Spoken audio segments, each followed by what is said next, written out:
coureur, Patrick. Un coureur est tombé dans le ravin, Patrick. Sur notre gauche. Un coureur est tombé. Un coureur est tombé. Il s'agit d'un coureur. Attendez, je vais regarder descendre de ma moto. Oui, je vais attendre. Je regarde bien Alex Zoule. Avec l'attaquant de Bichleck, là, c'est Nibali le premier à sauter dans sa roue. Franck Schleck est juste derrière. Et Alberto Contador qui vient de partir. Lance Armstrong est lâché. Lance Armstrong est lâché.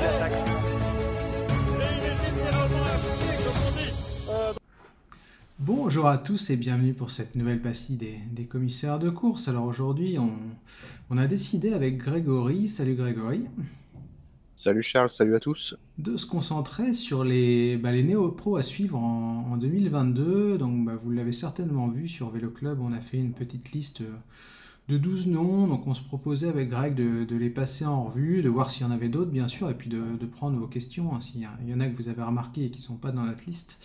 Et avant de débuter, je voulais m'excuser par avance parce qu'il y a des travaux en bas de chez moi. Donc si jamais vous entendez des gros coups de marteau, c'est juste ça et j'en suis sincèrement désolé.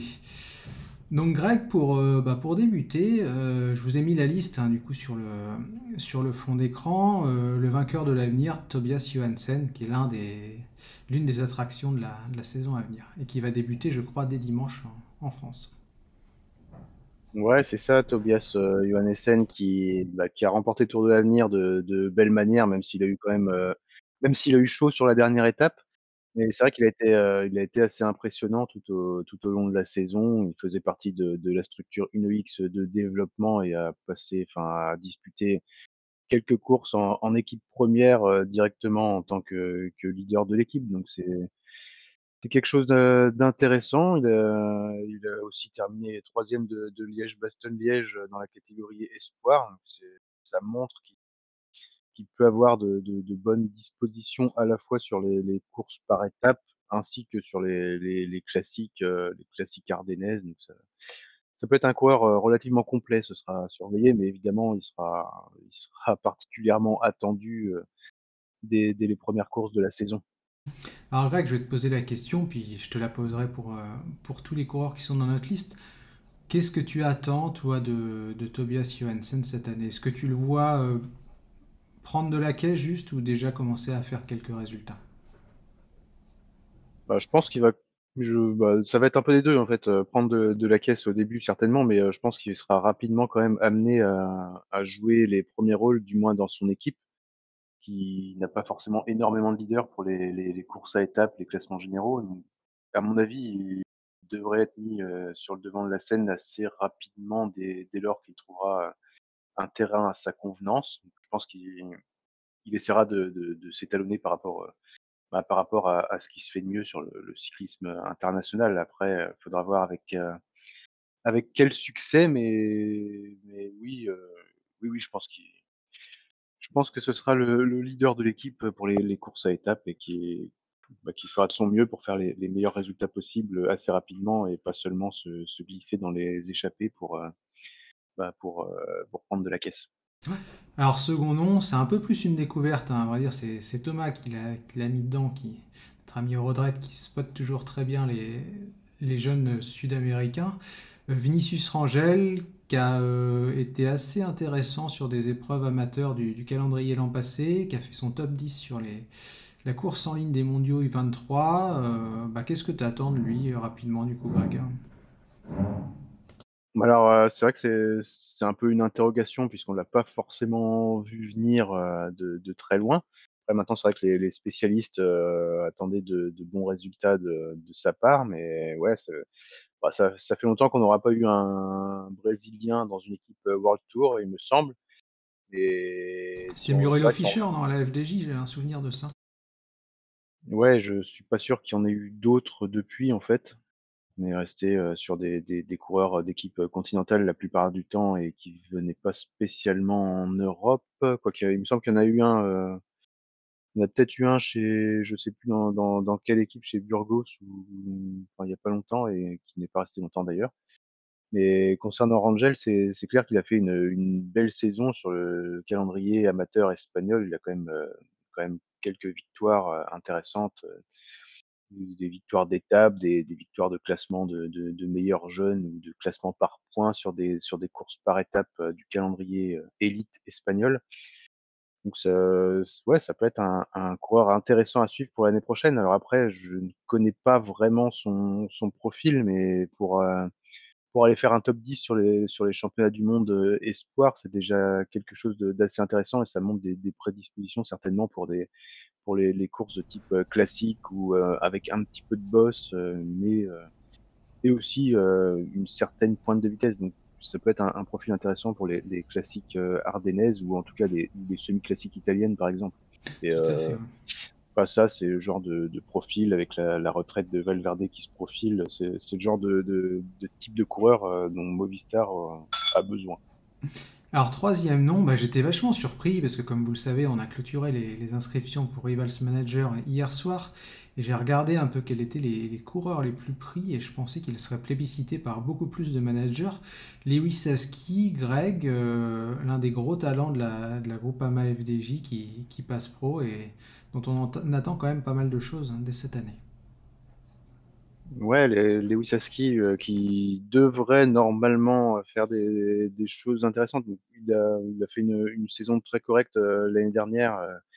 Après, peut-être que qu'il n'est pas forcément hyper, connu de l'ensemble de la communauté des suiveurs après, mais je pense que ça peut être un coureur, très intéressant pour l'avenir. Maintenant, enfin, quel type de profil précis, enfin, qu'est-ce qu'on peut attendre de Lewis Husky exactement pour la suite de sa carrière? Je suis pas tout à fait sûr et enfin, en tout cas, il est assez intéressant sur le sprint notamment. Faudra voir aussi, sur quel profil il saura s'illustrer, précisément ou s'il va se spécialiser au sprint ou s'il essaiera de se spécialiser dans d'autres domaines. Il a quelques prédispositions aussi au niveau du chrono. On sait qu'il dispute de temps en temps des cyclo-cross sur les intersaisons. Ça peut être aussi un coureur assez complet au niveau des classiques et des classiques qui se terminent au sprint ou alors aussi les classiques un peu plus difficiles puisque lui aussi a été assez intéressant sur les championnats du monde, espoirs. Un bon profil de Flandrien, on dirait, quoi.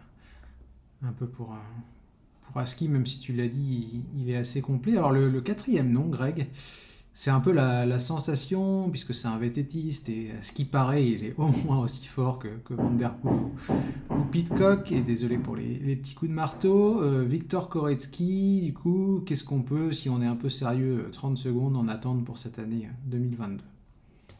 Bah, Koretsky déjà, au sens de l'UCI, je pense qu'il n'est pas néo-pro, compte tenu de son âge, mais c'est bah, on va dire que c'est un néo-pro compte tenu de son ancienneté dans le cyclisme sur route et bah, qu'est-ce qu'on peut en attendre? Bah, justement, il a que très peu de références sur route, donc on va attendre de voir ce qu'il peut donner, dans un peloton professionnel enfin de classe mondiale.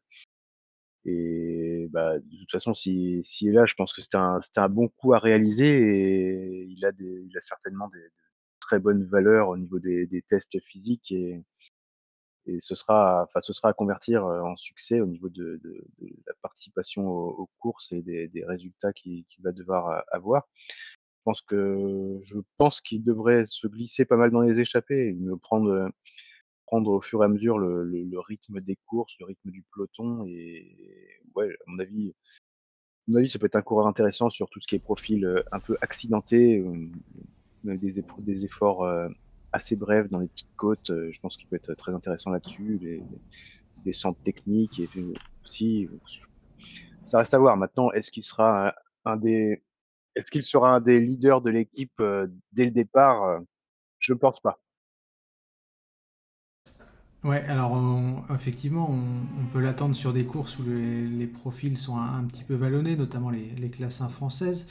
On va passer au cinquième nom. Alors, il sera forcément attendu puisqu'il est chez Quickstep Alpha Vinyl. C'est un ancien de la Seg Racing, si je dis pas de bêtises. C'est Stan Van Triert.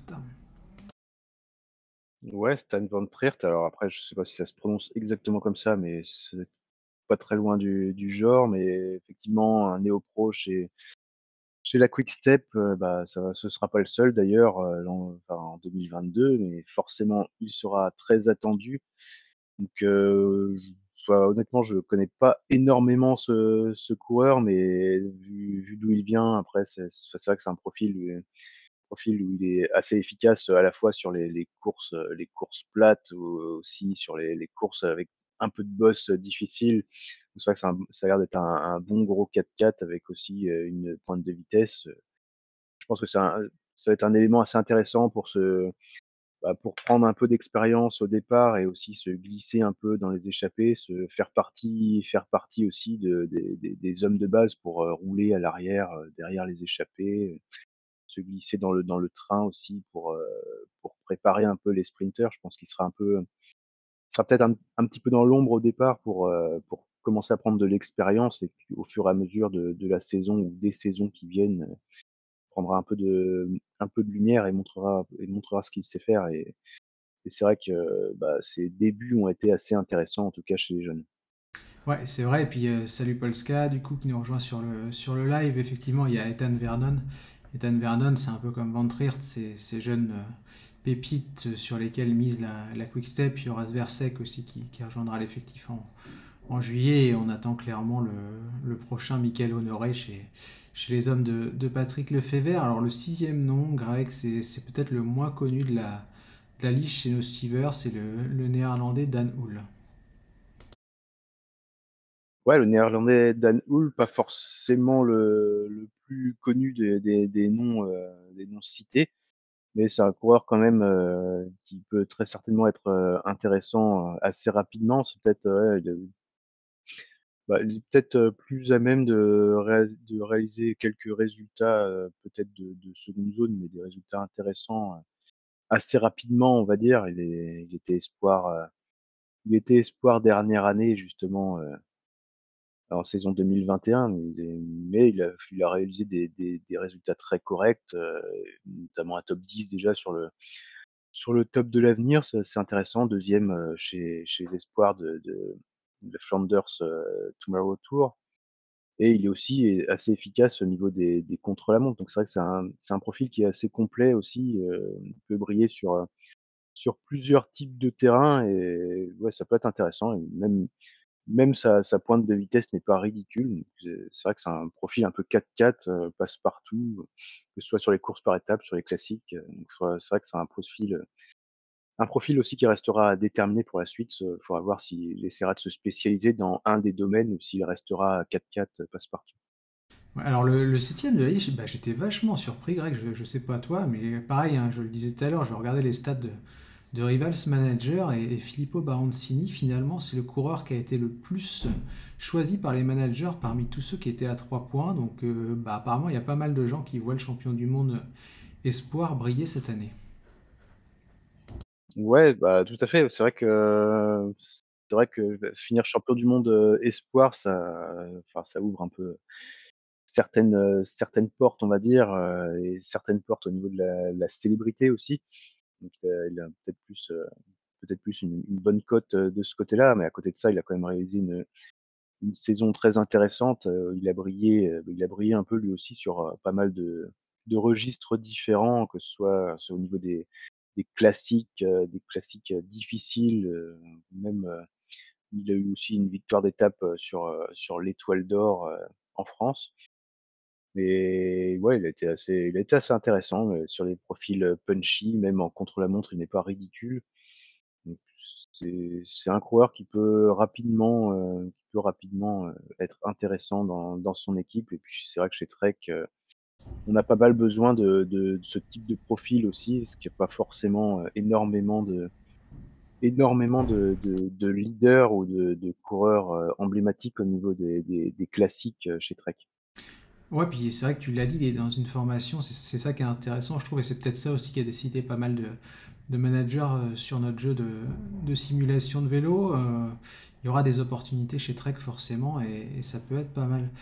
Alors attendez, que je compte bien, je dis des bêtises, ce matin je suis pas réveillé, le huitième de la liste. Alors il est pas vraiment néo-pro, nous diront les puristes, parce qu'il est passé en World Tour, je crois, au 1er octobre ou au 1er septembre, je sais plus, c'est Mick Van Dyke ou Van Dyke, je sais pas comment on prononce et j'en suis désolé. Alors lui, c'est vraiment la grosse pépite chez Jumbo Visma, d'autant plus que Groenewegen est parti, donc il y aura forcément des opportunités à prendre. Ouais, tout à fait. Mick Van Dyke, bah alors là, pour le coup, le profil, c'est une bonne question. Ça a l'air d'être un énorme 4x4 rapide au sprint et excellent contre la montre également. Donc ça peut avoir tendance à nous rappeler un certain Wout van Aert. Mais ouais, je pense que ça va être une future pépite, à voir s'il se brûle pas les ailes trop vite, mais en tout cas, ça a l'air vraiment d'être un coureur très intéressant et qui peut briller un peu partout, que ce soit au sprint, au contre-la-montre, dans les échappées.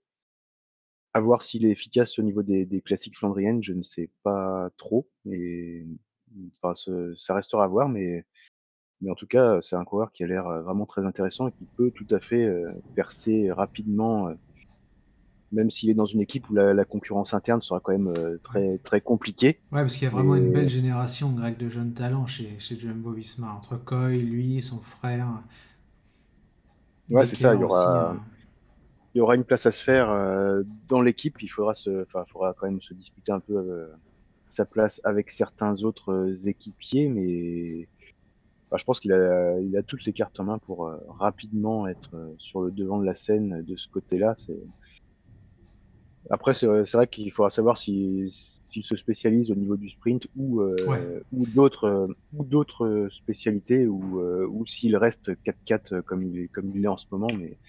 Mais il a tout à fait une place à se faire et un certain Van Aert, par exemple, n'a pas spécialement choisi dans les spécialités. Il brille sur tous les terrains. tout à fait. Alors un autre néerlandais, eh ben, c'est Marijn van den Berg. Alors lui, grosse hype hein, pendant la saison chez la Groupama FDJ, on le rappelle, il y avait même une pétition qui avait été faite pour qu'il signe dans la World Tour puisqu'il appartenait à la Conti et finalement il est parti chez EF. Donc qu'est-ce que t'attends, toi Greg, de Van den Berg qui a été très performant l'an passé? Alors Van den Berg, ouais, c'est sûr il a marqué un peu les esprits sur sa dernière année espoir. Alors, qu'est-ce qu'on peut attendre de lui cette année? C'est une bonne question chez EF. Bah, en tout cas, c'est vrai que c'est un coureur, assez polyvalent et assez efficace, au sprint à la fois. Alors on devrait connaître son programme de course vers mars-avril, peut-être la rapidité à laquelle EF procède. Bah, déjà, ils ont présenté leur maillot seulement Hier, ouais, hier, c'est déjà pas mal. mais ouais, faudra voir exactement ce qu'on va attendre de lui dans l'équipe parce que je pense pas qu'on puisse en faire pour l'instant un sprinter numéro 1 donc à voir s'il sera mis dans un train. Après, c'est vrai qu'il y a pas forcément Ouais, il n'y de a pas trop de sprinters chez EF hein, finalement. il y a pas de sprinter phare, donc je sais pas s'il va être mis dans un train ou s'il va être amené à faire les courses un peu secondaires pour se tester face à une concurrence un peu moindre. Mais clairement, bah, vu justement qu'il n'y a pas énormément de concurrence en interne, il pourrait être amené assez rapidement à jouer lui-même sa propre carte, un peu là où il l'entend. Donc ça peut être très intéressant, ça peut être une bonne opportunité pour lui pour gravir les échelons plus vite que certains autres grands espoirs qui auront une grosse concurrence en fait, au sein même de leur équipe. Ouais, carrément. Alors, on va passer à la suite. Et lui, il a un peu bluffé tout le monde. Alors, Greg, je sais, je crois que tu as regardé le replay ou en direct, je sais plus, parce que l'heure était assez précoce. Je crois que c'était dans la nuit d'ailleurs. Et précoce, ça voulait absolument rien dire. Du coup, j'en suis désolé. Bref, Lucas Plapp, impressionnant sur la course en ligne des championnats d'Australie, qui a attaqué, je crois, à 28 ou 29 bornes de l'arrivée et personne ne l'a revu. Il sera à partir de cette nuit, justement, au départ du Santos Festival of Cycling, la course de remplacement du Tour Down Under. Là aussi, gros talent et qui sera forcément très attendu après son titre cette année chez Ineos. Plapp, ouais, gros talent. Après, à voir, exactement quel rôle dans son équipe on va pouvoir lui donner. Donc c'est vrai que de ce côté-là, forcément, Ineos, il y a quand même énormément de coureurs de talent, énormément de leaders, même si on a vu l'accident en Bernal, qui va le mettre sur le carreau quand même, pas mal de temps.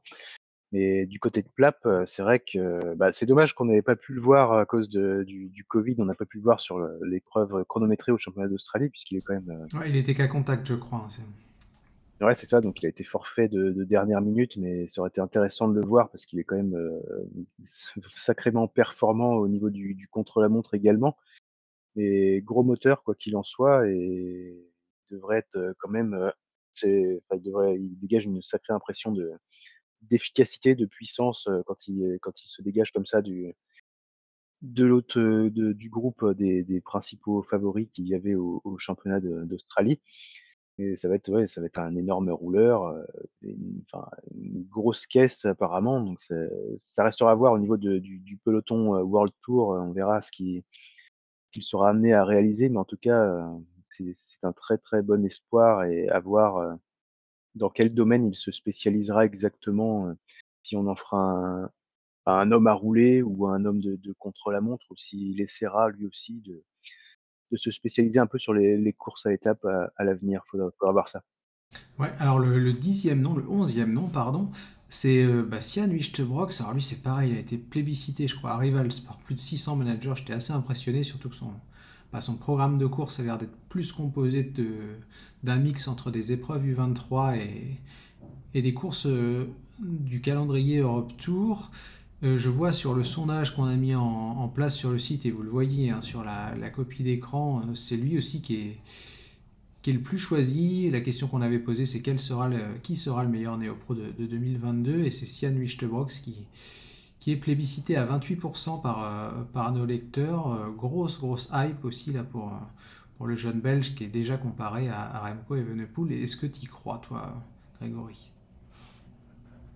Est-ce que j'y crois? Ben, pourquoi pas? Je suis pas forcément hyper persuadé de Je sa devrais réussite, reformuler, est-ce que tu y crois dès cette année? dès cette année. Ça risque d'être peut-être un peu compliqué. Bah, faudra voir peut-être, plus en deuxième partie de saison. Mais c'est vrai que si son calendrier est quand même, un peu articulé entre course pro et course, espoir encore, mmh, peut-être je pense qu'on a essayé de l'acclimater petit à petit au monde, professionnel, en première partie de saison et bah, je pense plus à une éclosion peut-être, en toute fin de saison ou saison prochaine. D'un autre côté, il faut quand même regarder sa 2e partie de dernière saison de 2021, c'était pas forcément extraordinaire. Il y a eu une petite baisse de régime sur la fin de saison espoir, donc faudra voir si c'était un accident, enfin s'il était déjà tourné à 2022 et qu'il en avait plus forcément grand chose à faire de la fin de saison espoir ou si c'était déjà une petite alerte, sur la suite, de sa carrière. Mais quoi qu'il en soit, c'est vrai que ses performances de début 2021, fin 2020, ça a rappelé un peu, ce qu'on avait pu voir avec Remco Evenepoel, sur certaines courses qu'il avait ultra dominées. Donc Mais à c'est vrai que voir, ça je peut être pense que compliqué parce que ce que tu dis, Greg, c'est super intéressant, je trouve, parce que le Graal, forcément, pour un junior, c'est de décrocher un contrat pour l'année suivante. Mais comme tu l'as dit, quand on a signé un contrat assez rapidement, qu'est-ce qui nous motive au final? On va pas regagner des courses, hein, forcément, parce que ça reste des compétiteurs. Mais quand il n'y a plus cette espèce de carotte, c'est un peu comme parfois des mecs qui signent des contrats de 3 4 ans, on sent qu'ils sont moins motivés. Et par contre, le jour où ils arrivent à 3 mois du terme de leur bail, ils se remettent à marcher un peu parce que la motivation revient. Est-ce que c'est pas ouais, un cadeau empoisonné des fois de signer trop tôt quand on est junior? bah, ça peut être ça. Après, c'est vrai que le concernant, peut-être qu'effectivement, il a été moins motivé sur la fin de saison et que du coup, il avait moins envie de se donner à fond et c'est peut-être ce qui a expliqué le fait qu'il n'ait plus gagné, sur la toute fin de saison, contrairement à ce que faisait, Evenepoel, sur ses années juniors ou même quand il était promis de passer en World Tour, il continuait d'écraser les courses, auxquelles il participait, même il avait déjà tout prouvé, il avait plus forcément grand chose à montrer, mais il continuait d'écraser tout le monde.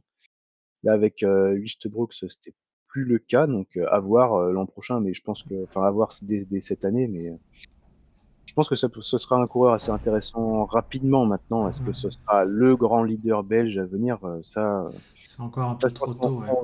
on verra sur le terrain et un certain Evenepoel est très loin d'être vieux déjà. Ouais, c'est tout à fait vrai. On l'oublie parce que ça fait un moment qu'il est déjà là, mais il est encore très jeune puisqu'il est de 2000, donc il a juste 22 ans. Ça me permet, tiens, je vois que Kivo est sur le chat, donc je le salue. En plus, il nous donne une info. Il nous dit que Benoît Cosnefroy sera sur le Grand Prix La Marseillaise. Donc Cosnefroy qui était initialement prévu à Majorque, mais il y a eu aussi un cas contact ou un cas positif au Covid, je ne sais plus exactement. Du coup, il a dû déclarer forfait, donc visiblement, d'après Kivo, il décale sa rentrée à dimanche sur le Grand Prix La Marseillaise. Ça me permet une transition parfaite parce que pour notre dernier nom, c'est un ancien de la maison Delco qui est chez Cofidis, qui a été vraiment, lui, assez bluffant, je trouve, en deuxième partie de saison dernière, parce qu'il était déjà stagiaire au sein de la formation nordiste. Axel Zingle, ou Zinglé, pareil, désolé, ça fait le troisième ou quatrième nom que j'écorche à moitié. Mais en tout cas, Greg, là aussi, un gros talent français et ça fait plaisir.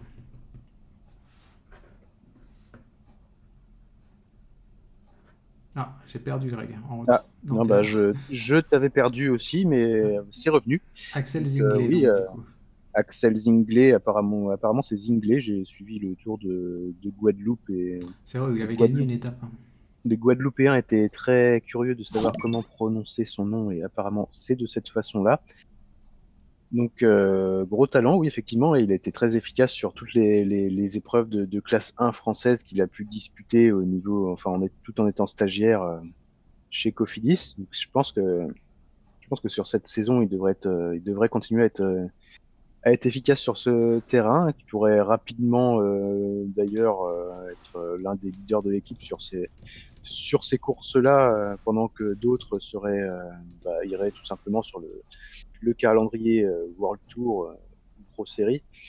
Mais ouais, en attendant, pour se faire la main un petit peu, je pense que Zinglé pourrait faire un calendrier complet en fait d'épreuves de ce style, des classes 1, des Coupes de France, des courses par étapes un peu, pas de seconde zone, mais ou avec une adversité un peu moindre, et il pourrait quand même marquer énormément de points, je pense, sur la saison, et de temps en temps être confronté, oui, aussi au circuit World Tour, qui, à mon avis, ce sera son avenir pour 2023 très certainement. Je pense qu'il sera amené à disputer plutôt l'intégralité du circuit World Tour aussi. Alors avant de passer aux autres noms, je voulais juste remercier Golab et puis Guillaume qui viennent de nous suivre depuis le début de l'émission. N'hésitez pas à en faire de même si vous voulez rien louper de notre actu. Et je le rappelle, pour ceux qui veulent s'abonner, c'est gratuit si vous avez Amazon Prime. Il faut juste lier votre compte Amazon à celui de Twitch et ça nous permet de recevoir un petit coup de main qui est toujours le bienvenu. Bref, pour terminer l'émission, Greg, on voulait faire un petit tour d'horizon rapide quand même des autres néo-pros. Est-ce qu'il y a des noms que tu as cochés un peu quand tu as regardé la liste qu'on a fait sur Vélo Club au début du mois de janvier? Alors j'ai pas forcément énormément de noms, je sais juste... D'ailleurs, dites-nous sur le live si vous avez des noms aussi à nous soumettre, n'hésitez pas. Disons juste que pour avoir organisé un peu un des jeux SecuRanking, le recruteur notamment... Ouais, t'as dû avoir une flopée de néo-pro quand même. Disons que j'ai un coureur qui a été particulièrement pris et dont on n'a pas parlé, c'est Arnaud Delis de chez Lotto Soudal. Donc ce coureur-là a été pas mal pris, donc je pense qu'il est quand même attendu un peu au tournant par pas mal de suiveurs. Après, c'est vrai qu'il n'y a pas forcément énormément de noms forcément extraordinaires, mais on a par exemple chez Jumbo Visma, on a un Van Dijk, mais il y a aussi le frère jumeau qui a signé en dernière minute et qui sera là également et qui est très intéressant. Qui avait gagné une étape du Tour de Croatie, je crois. Ouais, c'est ça. Peut-être un petit peu moins efficace, enfin moins complet que son frère, mais quand même efficace, que ce soit au sprint ou au contre-la-montre lui aussi, mais qui ne passe pas un pont apparemment, mais ça ce sera à voir, mais autrement oui, j'ai pas forcément énormément de noms Tiens, Polska nous dit Valentin Paré peintre, Greg, qui commence aujourd'hui au Trophée Calvia. Qu'est-ce que tu en penses, toi? Je pense que ça peut être un bon grimpeur, mais c'est vrai que Bah, j'attends de le voir en fait sur, un peloton international de niveau World Tour, j'espère qu'il sera pas trop, enfin, qu'il sera suffisamment affûté, on va dire, pour pas être un peu écrasé par le peloton World Tour. C'est vrai on a pu voir, certaines photos qui montrent qu'il a l'air assez fragile, donc on espère que c'est juste une apparence Ouais. et qu'il saura prendre la caisse et être efficace, comme il a pu l'être parfois chez les espoirs. Voilà, j'espère pour lui, ça peut être un coureur assez intéressant, un bon baroudeur sur les étapes de montagne ou parfois ou efficace sur les courses par étapes qui n'ont pas de contre-la-montre. Ça peut être un profil intéressant dans les années à venir. Peut-être pas immédiatement, mais il peut prendre de la caisse petit à petit pareil sur le circuit un peu français et par la suite évoluer un peu sur un calendrier international. Tiens, d'ailleurs, Polska, il nous donne un deuxième nom et je trouve ça intéressant parce que c'est un jeune talent. Enfin, je trouve qu'il n'a pas trop évolué ces dernières saisons, qu'il n'arrive pas vraiment à progresser. C'est Van Den Abele, le jeune du team DSM. Bah, j'aurais bien aimé avoir ton avis du coup, Greg, sur lui. Van Den Abele, c'est vrai que c'est un coureur qui était quand même pas mal attendu pour les classements généraux, les courses par étapes, et qui a eu du mal un peu à se faire sa place. Alors j'avoue que je ne sais pas pourquoi, enfin je sais pas s'il a été blessé ou quoi, mais c'est vrai que sa saison 2020 par exemple a été très intéressante, deuxième du Giro d'Italie espoir, deuxième de la ronde de l'Isard, donc ça laissait préfigurer des choses intéressantes pour la suite. Alors c'est vrai que d'un autre côté, après ce type de performance, il y a pas mal de coureurs espoirs qui auraient pu signer directement au World Tour. Et lui, ça n'a pas été son cas. Il est parti dans l'équipe de développement DSM et bah, cette saison, il a fait quand même troisième encore du Tour d'Italie, enfin, Mm. espoir si on peut dire, parce qu'il était en 2.2 cette année. Mais à côté de ça, il n'y a pas eu forcément grand-chose. Donc c'est vrai que c'est assez compliqué de décrypter sa saison. Donc il a fait, bah, c'est vrai que le Tour d'Italie a été, enfin, et chez les espoirs plus ou moins, a été un peu écrasé par Par Ayuso, Ayuso. ouais. De ce côté-là, il fait une performance très intéressante, mais à côté de ça, il n'y a pas grand-chose. Et quand il est passé un peu dans l'équipe première, notamment sur le Tour des Alpes, ben on l'a vu un tout petit peu sur les étapes difficiles et être extrêmement loin, par contre, sur d'autres étapes, les étapes les plus faciles où il a certainement fait l'équipier. Donc c'est assez compliqué. Je ne sais pas s'il a juste souhaité se tester sur les étapes difficiles et laisser filer sur les étapes faciles, mais c'est un coureur qui, à mon avis, peut encore être assez intéressant. En tout cas, c'est vrai que c'est un coureur qui peut tout à fait exploser au fur et à mesure des courses auxquelles il va participer. Disons que ce serait pas vraiment une surprise de le voir arriver à un bon niveau sur les courses par étapes, même si sa saison 2021 est, enfin, on va dire, ni figue ni raisin. Ouais, alors un dernier petit nom pour la route, c'est toujours Polska qui nous le propose. Il avait été assez intéressant, notamment sur la dernière étape du Tour de l'Avenir l'an passé. C'est Jörg Steinhauser qui va chez EF lui aussi. Ouais, Jörg Steinhauser qui est un coureur intéressant. Alors si je dis pas de bêtises, il me semble que ça doit être le fils du Steinhauser qui a été professionnel dans les années 90, je crois. Mais ouais, ça peut être un coureur très intéressant. Donc il a gagné de fort belle manière d'ailleurs une étape sur le Val d'Aoste, il me semble. Et ouais, bah, 3e du Tour de Lombardie espoir, c'est pas mal aussi. Donc c'est un coureur qui est assez complet. Il a été sortir un top 10 du Tour de l'Ain bah, qu'on n'avait pas forcément vu venir. Donc c'est vrai que c'est très intéressant, un coureur qui marche bien, bah, un peu dès qu'il peut, courir parmi un calendrier, enfin, parmi une concurrence assez relevée. Donc ouais, je pense que ça va être un coureur intéressant, certainement un peu un baroudeur, dans les étapes difficiles. Donc je pense que ça va être intéressant. Après maintenant, il va falloir, réussir à se faire sa place chez EF qui a eu un recrutement avec quand même pas mal de néo-pros, différents et bah, chacun va devoir réussir à trouver sa place dans l'équipe. Certains vont certainement y arriver, d'autres pas. Donc il faudra espérer que que Steinhauser fasse partie de ceux qui vont réussir à se faire une place intéressante dans l'équipe. Tout à fait. Alors là-dessus, je propose qu'on clôture, à moins que tu aies un dernier nom, Greg, à proposer. On a eu de la chance, on n'a pas trop été embêté finalement par les coups de marteau, donc afin de pas trop se porter la poisse, on va clôturer dans pas trop longtemps. Un dernier nom, Greg, ou tu penses qu'on a fait le tour? Bon, je pense qu'on a fait plus ou moins le tour disons des noms qui vont. Oui, parce qu'il y aura forcément des surprises, en fait, comme tous les ans. Des noms qui pourraient marquer la saison, directement. Après, il y a le Danois. Je surveillerai un petit peu peut-être le Danois Elmos chez Trek. Ouais. À pas confondre avec le Danois Skjelmos déjà chez Trek d'ailleurs. Ça va être. En tout cas, ça va être à surveiller.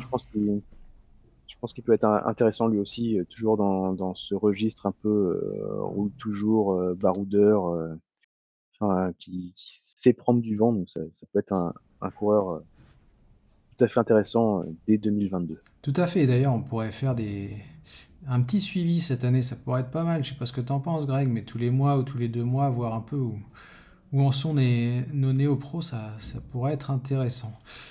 Il me reste à vous remercier d'être passé ce matin. Vous étiez encore assez nombreux, donc c'est plutôt cool. Il y a de plus en plus de monde sur nos lives. Au niveau des rendez-vous, déjà il y a dimanche à 19h, comme d'hab, la sortie du dimanche. Ouais, on n'a pas cité Hugo Page, c'est vrai qu'il sera intéressant à suivre puisqu'il a quitté la FDJ pour aller chez Intermarché. Donc ouais, nos rendez-vous dimanche à 19h pour la sortie du dimanche. Et peut-être qu'on fera un nouveau quart d'heure vélo taf, peut-être vendredi à 19h, mais on verra, ça dépendra de l'actu et des disponibilités. Ça devrait être les 2 rendez-vous de la semaine et on finit avec la perceuse. J'en suis désolé, du coup je coupe et je vous souhaite une bonne journée à tous et merci Greg. Salut. Salut tout le monde.